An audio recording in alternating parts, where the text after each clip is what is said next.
Well, thank you for joining me on exercise 3G. I'm going to look at question 6b. And this says to solve for z, which is an element of the complex numbers.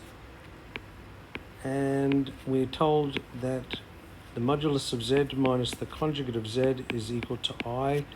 Let's see if we can find a solution for this one. Let z be x plus iy.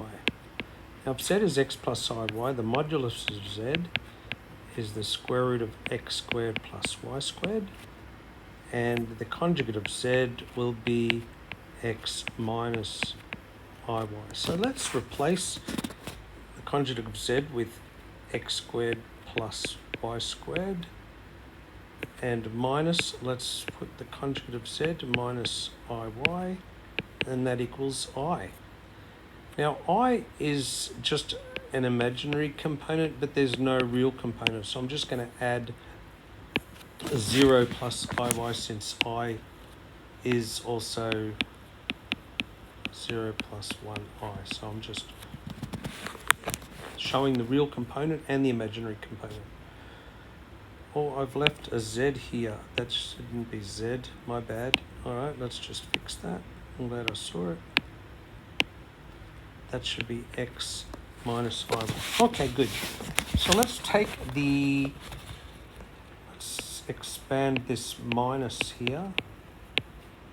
So that would be minus x plus iy equals 0 plus 1i. Now the imaginary component you can see straight up.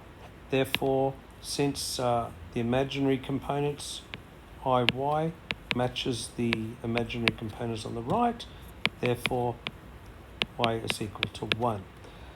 Now let's match the real components on the left with the real components on the right. So if we substitute a 1 in for y, so I'll just substitute y equals 1 here. We've got x squared plus 1 squared minus x, and that equals to 0. Let's take the x across to be x. Let's square both sides, so we've got x squared plus 1 equal x squared.